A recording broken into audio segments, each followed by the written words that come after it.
Официальный рабочий визит делегации Абхазского государственного университета в МГУ имени Ломоносова завершился успешно. Программа мероприятий была насыщенной и продуктивной. МГУ является одним из первых вузов России, который подписал договор о сотрудничестве с Абхазским госуниверситетом сразу после Отечественной войны народа Абхазии. Благодаря давней дружбе двух ректоров, академиков Виктора Антоновича Садовничева и Олега Алексеевича Гвара, с 1993 года АГУ является членом Евразийской ассоциации университетов. За минувшие годы было реализовано немало совместных мероприятий научно-образовательного и культурного характера. Не так давно был открыт Центр науки и образования МГУ имени Ломоносова в Абхазском государственном университете, а весной этого года на базе центра была создана лаборатория социологических исследований, которая непосредственно оказывает поддержку факультет политологии Московского государственного университета. Именно в рамках этого продуктивного сотрудничества и состоялся нынешний рабочий визит делегации АГУ в МГУ. С 21 по 22 ноября здесь, в Шуваловском корпусе Московского университета, на факультете политологии пройдут все основные мероприятия. Официальный прием делегации АГУ состоялся в аудитории имени Примакова. Представителей Абхазского университета поприветствовал декан факультета политологии МГУ, президент Российской ассоциации политической науки, член-корреспондент Российской академии наук, доктор исторических наук Андрей Юрьевич Шутов. В своей речи он подчеркнул ключевую роль подобных событий в укреплении культурного и научного диалога между двумя вузами. Особое внимание декан уделил лаборатории социологических исследований, открытой на базе Центра науки и образования МГУ в АГУ. Вот эта лаборатория, которая была создана нами, она провела уже 4 исследования, даже 5-е уже закончено, да? Закончено 5-е исследование. И эта лаборатория имеет целью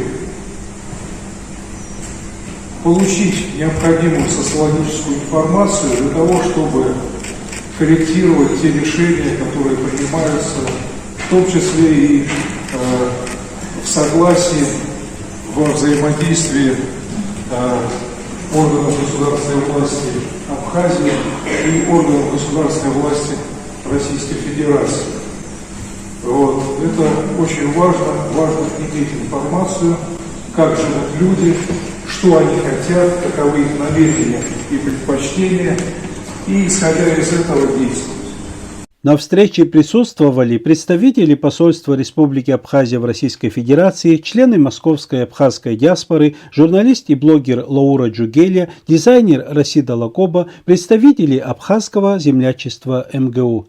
Участников мероприятия также поприветствовал проректор по международным связям и экономическим вопросам АГУ Максим Гвинджа, который выразил слова благодарности в адрес ректора МГУ Виктора Антоновича Садовничева, декана факультета политологии Андрея Юрьевича Шутова, а также всему преподавательскому составу за сотрудничество.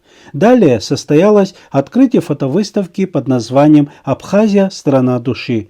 Экспозиция была посвящена Абхазии, ее истории, богатому культурному наследию и гостеприимству.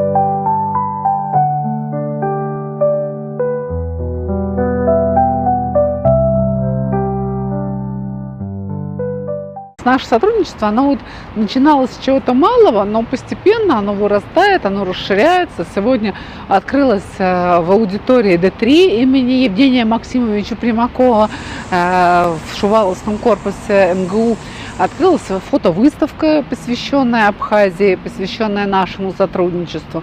Вся эта деятельность совместно, она направлена на благо, она направлена на укрепление сотрудничества двух наших стран. И мне очень радостно от того, что сейчас, вот, находясь на нашей, без преувеличения скажу, священной территории МГУ, потому что МГУ наряду с Кремлем, наряду с какими-то другими нашими такими национальными святынями, это крайне значимый момент, как бы крайне значимое место сердца, место души. Вот как Абхазия страна души, так и МГУ это в каком-то моменте и в основном, наверное, и сердце, и душа России. В рамках программы визита делегации АГУ на факультете политологии МГУ прошел круглый стол «Абхазия и Россия. Новый этап международного сотрудничества».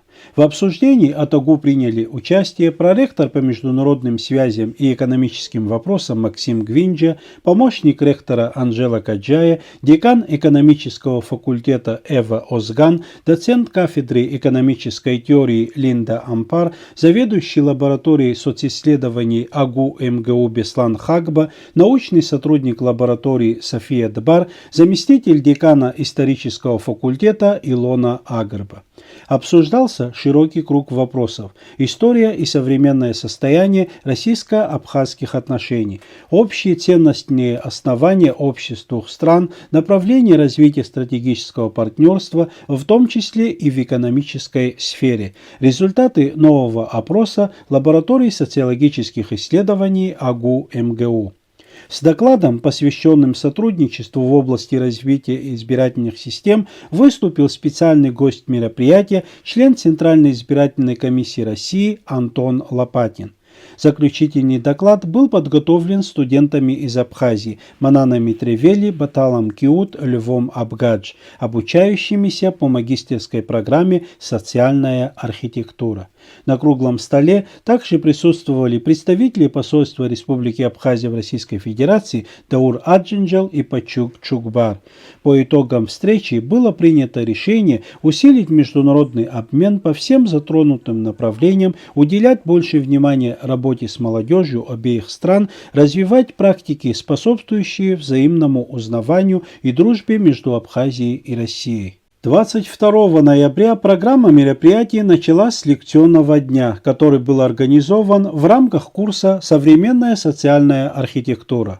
Мероприятие открыло выступление заместителя декана исторического факультета АГУ Илоной Агрба на тему «Абхазия в сфере геополитических интересов России в Черноморском регионе в XIX – начале XX веков». Уважаемые коллеги и студенты, это тоже наши коллеги, будущие коллеги. Рада вас приветствовать сегодня. Это очень знаковый день для нашего университета, когда преподаватели нашего вуза имеют возможность читать лекции в одном из самых лучших вузов мира, в МГУ, на замечательной кафедре, факультете политологии. И я очень рада такой возможности. Сегодня я буду говорить о геополитических интересах России в Черноморском регионе в XIX – начале XX века, но, судя из названия и исходя из сегодняшней геополитической ситуации, я думаю, вы понимаете, насколько актуальны эти вопросы и сейчас. Тема задана очень обширная, я постараюсь выделить основные ключевые моменты и показать вам историю этого периода через призму Абхазии. И начать свое небольшое выступление я хотела бы со слов Уинстона Черчилля. Он говорил: учите историю, учите. Именно она учит политической прозорливости. Я надеюсь, что мы все будем учитывать, возможно, какие-то ошибки прошлого и оценивать их правильно. Я далека от того, чтобы делать какие-то далеко идущие выводы, и и абсолютно против того, чтобы мы навешивали ярлыки на кого-то. Я имею в виду, когда речь идет о политических лидерах, личностях, важных исторических персонажей. Наша задача как историков понять, почему они приняли в какой-то ситуации то или иное решение и дать ему историческую оценку. А ваша задача как политологов предотвратить возможность таких ошибок в будущем. Далее с лекцией выступила доцент кафедры экономической теории АГУ Линда Ампар. Ее тема была посвящена туристическому потенциалу Абхазии. Поговорим о туристском потенциале Республики Абхазия.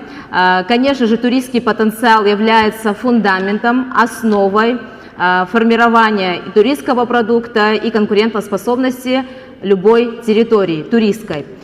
Мы с вами познакомимся. Сейчас вводная часть будет информация по Абхазии. Республика Абхазия, АПСН, так называют свою страну абхазы. И очень было приятно, что даже на стендах везде было прописано «страна души», так как АПС в переводе с абхазского – это душа, и потому Абхазия является страной души. А так, перевод «страна апсилов». Границы республики проходят на западе по реке Псов с Российской Федерацией. С Россией мы еще граничим на севере по главному Кавказскому хребту с Карачаево-Черкесской автономной республикой. С юга берега Абхазии омываются водами теплого Черного моря. Длина береговой линии 210 километров. Мы граничим с Турцией по морю. На востоке мы граничим с Грузией. У нас в Абхазии 7 административных районов, вы можете видеть их на слайде, 8 городов, 4 поселка городского типа, столица современной Абхазии город Сухум, древнейший город и порт. 511 населенных пунктов на территории Абхазии. Население Абхазии по последней статистике 245 424 человека.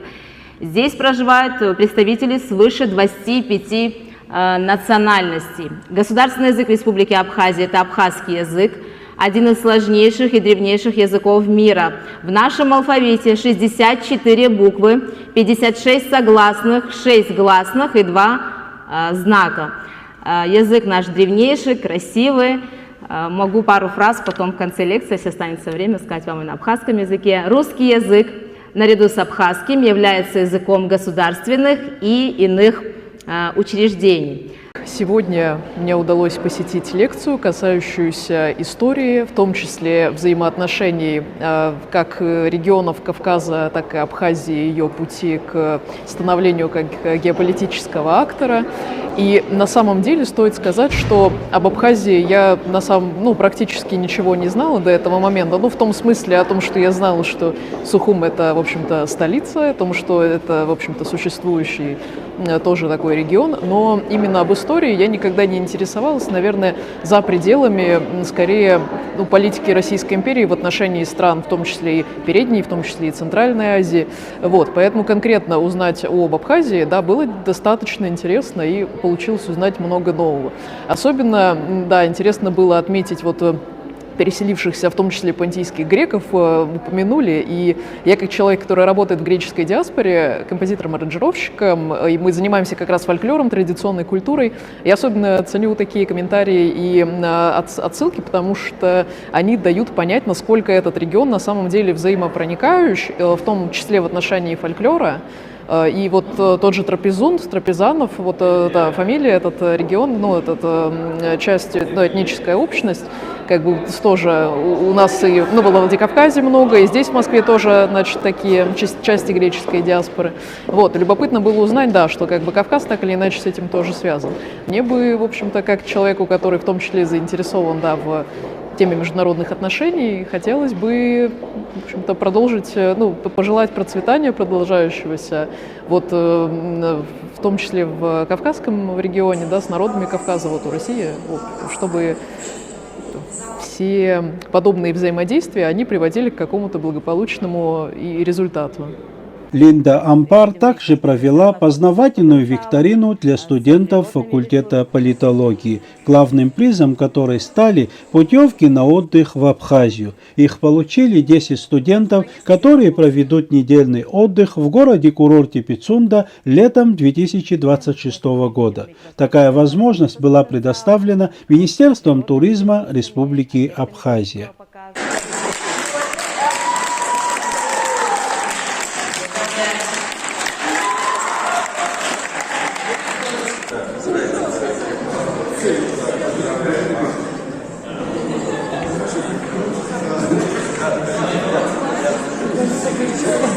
Ну, в первую очередь мне хочется отметить, что конкурс был невероятно интересным. Мы собрались командой, это было как-то очень спонтанно, возможно, но придумали общую идею, нашли какие-то контакты. В первую очередь это историческая память, которая может затрагивать темы, близкие как российским гражданам, так и абхазским. В данном случае мы создали компанию потенциальную, и решили зафиксировать на ее логотипе Новоафонский монастырь, очень значимая святыня для обоих народов, которая непосредственно апеллирует к их духовным ценностям.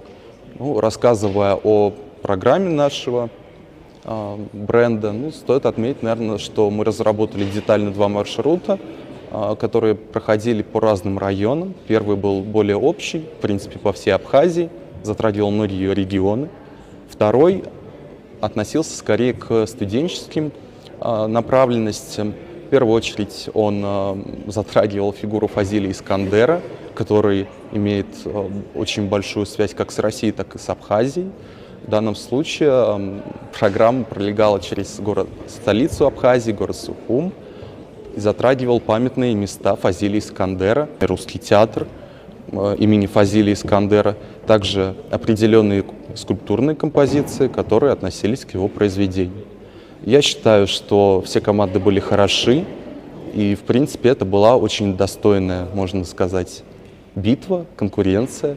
Было невероятно интересно. Спасибо большое Абхазскому государственному университету и непосредственно его руководителям. Спасибо!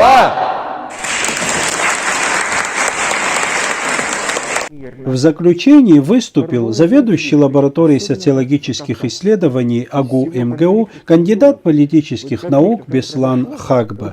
Его лекция была посвящена роли России в становлении современной абхазской государственности. Вкратце рассказать о роли России вообще в становлении современного государства Абхазия. Эта роль велика. Вот сейчас мы викторину разыграли, вот сейчас только что. Понимаете, я даже аргументы буду приводить в пользу исключительности России даже в путешествиях, в нашей туристской деятельности, потому что построить государство не так просто. Мы после распада Советского Союза во многом, знаете, многие убедились в этом. Вот то, что вокруг России происходит о том, что многим не удалось это. Есть такой статус, который притом, вы знаете, не сбывшаяся, не состоявшаяся сторона. Многие страны, с ними такое произошло. Чтобы этого не произошло с Абхазией, мы этого хотим. Я думаю, что у вас искреннее желание, чтобы Абхазия как страна, государство состоялось. Я буду приводить некоторые аргументы исключительной роли России. Мои коллеги, которые выступали, говорили здесь, наверное, в взаимоотношениях, как это складывалось, Россия-Абхазия. Наверное, приводили аргументы в пользу XIX века. Почему XIX век?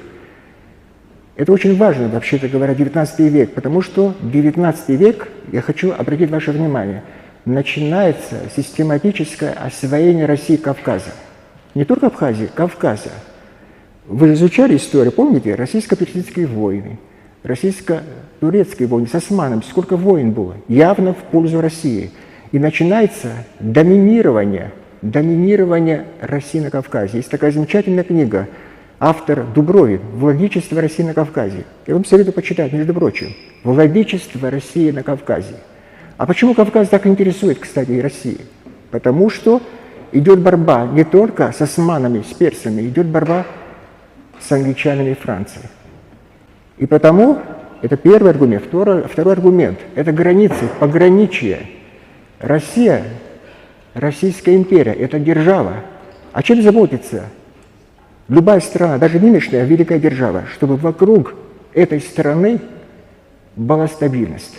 Мы вот с нашими друзьями, с нашими партнерами из Республики Абхазия проводим такие значимые вещи. И для меня, на самом деле, самое главное, наверное, вот в этой во всей истории, чтобы наши студенты, молодые россияне, будущие политологи, будущие историки политической науки, возможно, будущие политические философы, чтобы они поняли, что такое многополярный мир, чтобы они вот этим прониклись, чтобы они поняли, что в многополярном мире нет великих и невеликих держав.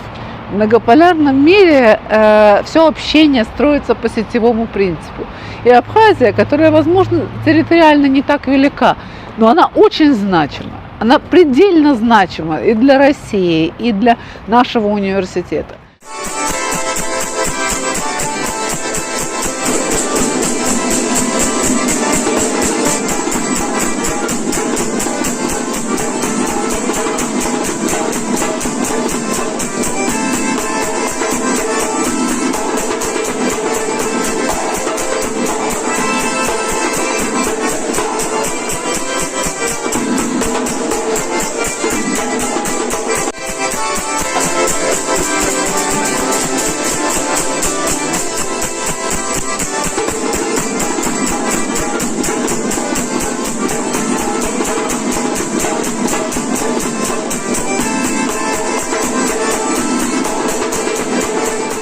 В рамках рабочей поездки университетской делегации в МГУ также были проведены ряд других встреч. Декан экономического факультета АГУ Эва Озган и доцент кафедры экономической теории Линда Ампар встретились с деканом экономического факультета МГУ Александром Аузаном и заместителем декана по учебной работе Вадимом Красковым.